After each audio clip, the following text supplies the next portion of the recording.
ngahangi mafamdo thamban salauthawani ko do ngasi di thamban je khara salame mayai ji ko salamade amken fajagadabni ba fajawni na libu juna taba nau juna taba fajaba tai ya launi he lam phangde ne ashi jam habade big thalani he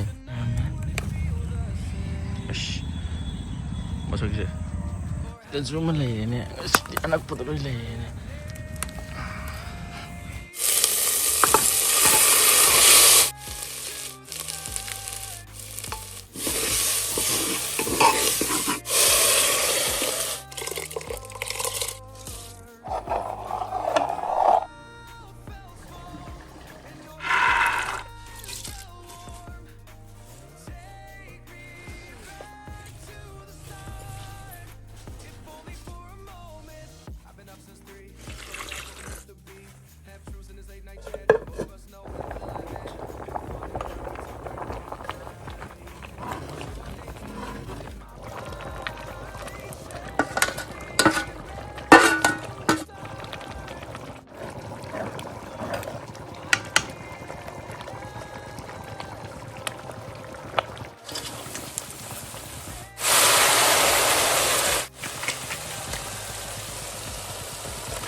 ai thong mo dore ai shuru khai dore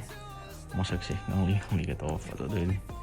ngasi June gi date 17 2026 samorog da laiba irai ma quarantine service na mayam gi mafam da asaubu khuthong saba ma pijari madudi mafam sida lairiba gari sing se som gi isagi darka laiba gi matung inna lohong bu oiro koiba chatpa bu oiro natraga tai thabak sigi da magta mafam sida gi apama pama gari khandana waibi ba yaragani ahan badalai jari mayam na yamna pamnaba yamna demanding oiba thar aduga ani subada leire XUV 3X0 hairiba gari sing city mayam da ubiraga yengbiraga dum khangani mopokai driva gari ahan banangtani aduga ahum subada leiba gari sina hector ne aduga mari subada leisna Nexon car ne aduga manga subada leisna Kia ge Seltos ne location se samorogi litan masta ahan bado adugi heng nakanda adum leire irai ma quarantine service asibu pambi ba customer singi sangadaba document sing adudi loguduriba misak adugi driving license amadi Aadhaar card aduga guarantor gi Aadhaar card amaga hairiba khudong saba si hayeng June gi date 18 2026 tagi pre-book tobiba yaragani aduga yamna nuaiba paw mana ahan ba lakpa per day gi service waibiba customer tara da 50% discount gi offer si pijari heina ko pamorong gi damakta samoro litan master manak to leibo office ta natraga masida thowan jariba contact number sida paw phone Mitkhuba Mukbang Mayam punu ikono Khurumjari ngasi di KESARI ga UTTI go na pujare UTTI USOI UTTI ne aduga sina hena mogul leina ba ngai thong khara japsale mimi SINGJU leire kot na basu yaure adudi matamanga davida saba hoslage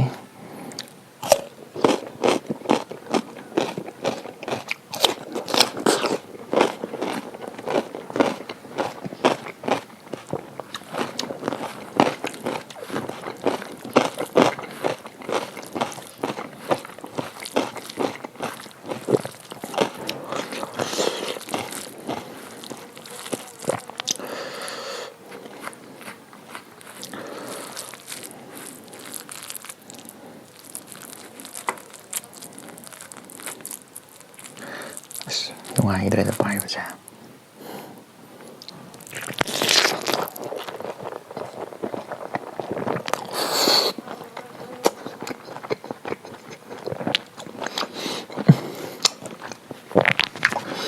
Kuyang ngawang nó càng đi kỳ giao như thế này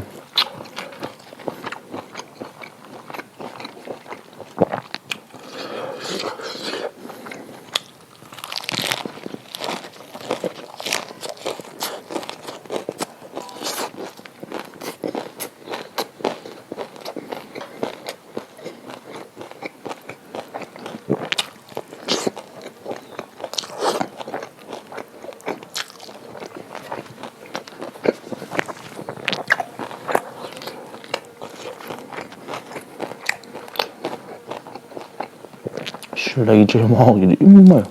Mỗi giờ là gì đấy.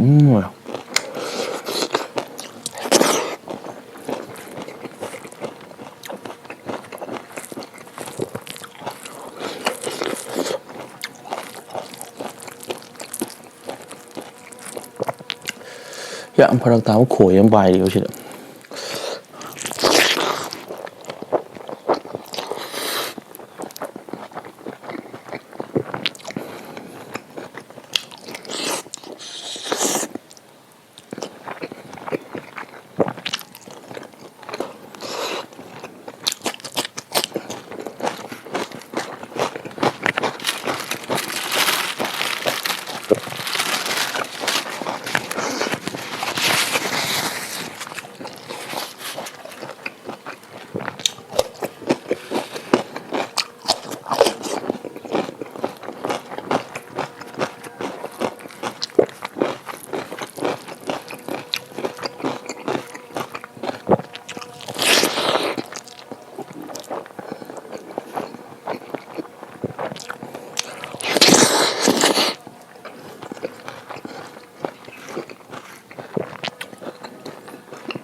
Mày lỗi xù rồi này xin.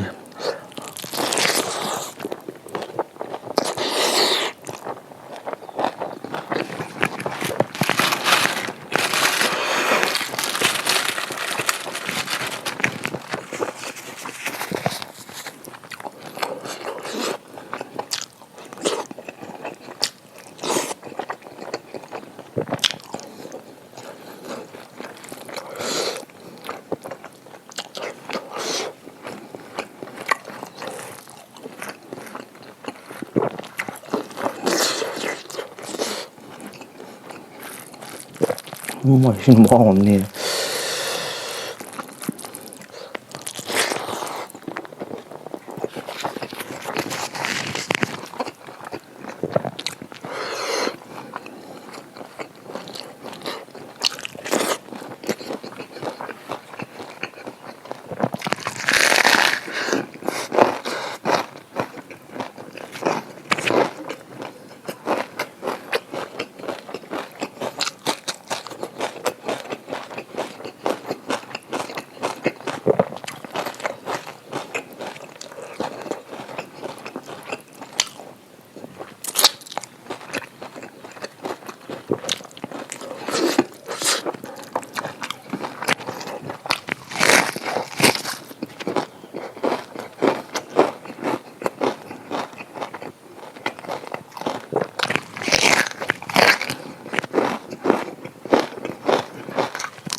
ꯑꯗꯨꯗꯤ ꯆꯥꯕꯗ ꯂꯣꯏꯕꯅ ꯃꯊꯪ ꯂꯣꯏꯁꯤꯟꯅꯕ ꯇꯧꯔꯒꯦ ꯃꯊꯪ ꯚꯤꯗꯤꯑꯣꯗ ꯅꯨꯡꯉꯥꯏꯕ ꯑꯃ ꯄꯨꯔꯛꯑꯒꯦ